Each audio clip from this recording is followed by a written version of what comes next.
Missouri's municipal elections aren't just about the issues and spending. Voters in cities, towns, and school districts will decide several races Tuesday as well. Let's go to Lee's Summit first. Mayor Pro Tem Beto Lopez is up against City Councilwoman and Realtor Cinda Rader. They're both working to take over from Mayor Bill Baird, who's term limited and now running for Jackson County Executive.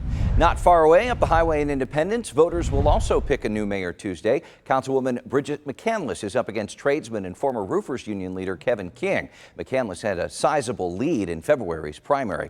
Two at-large seats are also up for grabs on the City Council. Incumbent Jared Fears is up against BOA member Cody Atkinson, real estate agent Jackie Dorman, and former Councilwoman Lucy Young. The top two vote-getters earn a spot on the council. Whoever gets the job will no doubt have to navigate the public pushback on plans for a multi-billion-dollar data center the council approved last month. Voters fought to put this on the ballot after the fact, wanting a say on this project and the billions in tax breaks on the table. There are so many people in this city that do not support this data center project, and unfortunately they've been ignored by the city. Last month, the judge sided with the city. It's possible the group of voters who sued could appeal, so stay tuned on that. Our roundtable's back with some context and perspective on these and other races we're watching. Let's start at Independence. Savannah, what role will the recent controversy about the data center play on Tuesday, and how do the candidates come down on this? I think it will play a major role. These voters are angry. Thousands of them signed a petition against the data center, which was ultimately, like you said, not taken up by the city. There's no referendum on this yet. And so I think their only option right now is to sort of take their anger out on the city council members who voted for it and try to see change in their city. That's at least what they're going for. Two of the candidates, one for mayor, Kevin King, and one for city council, Jackie Dorman, have signed the petition that was ultimately ill-fated to put the data center on the ballot, though Kevin King does support it. Jackie Dorman's the only candidate who flat out does not support the data center. Even though some of the newer candidates do support it, I think voters are really wanting a change up in City Hall after they feel like they're not heard from their local government, and they want people who are going to be more accountable to them.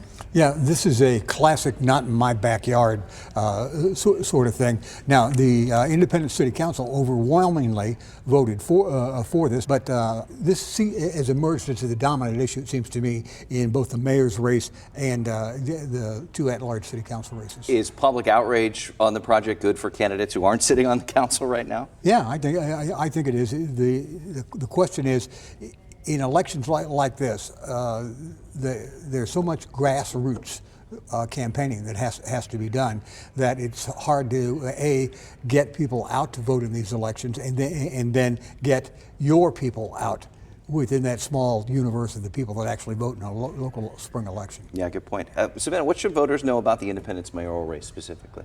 Well, I think it really comes down to, again, how much the data center is impacting them or how angry they are about it. And also, you know, this is sort of a choice between a newcomer to politics at large. Kevin King was the business agent for his union, Roofers Local 20, and was involved in politics sort of behind the scenes. But otherwise, Bridget McCandless has a lot more experience. She's been on city council for 4 years and is now running for mayor. She's got a lot of connections regionally in politics. And so I think it really is it's this data center, sort of the elephant in the room looming large, and then also, do you want continuity? Do you want experience? Are you looking to shake things up? And the other thing on that is the fact that McCandless has been a fixture at City Hall brings up the whole idea of name ID. Voters will go in, they may or may not recognize King's name.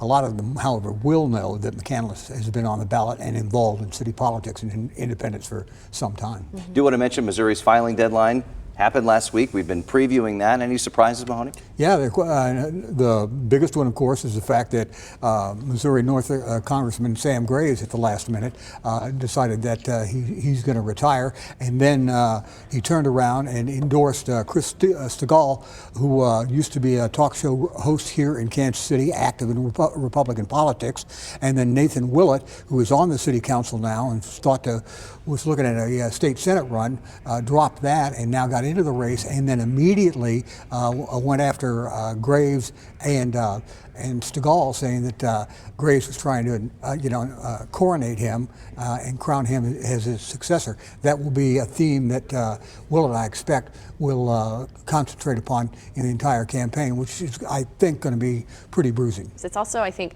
surprising locally, the Jackson County executive race. There's 8 candidates for that, one of whom filed at the last minute, Phil Lavoda, who promised over and over again when he was appointed county executive after Frank White Jr. was recalled that he would not run for a full term. Right. He changed his mind. He said he's allowed to change his mind, and he feels that voters should have the continuity from him. We'll see how that plays out in August. I don't think anybody that watches Jackson County politics closely or even casually was too surprised by the fact that Lavoda got into that race. He's been in the job. He clearly likes the job, and so his decision to run for a full term, I don't think surprised anybody at all. And it's sort of like Groundhog Day as well, because this is how Frank White Jr. became Exactly. his full term of county executive. He was appointed for a partial term, and then he ran and won a full term, and of course re-elections after that.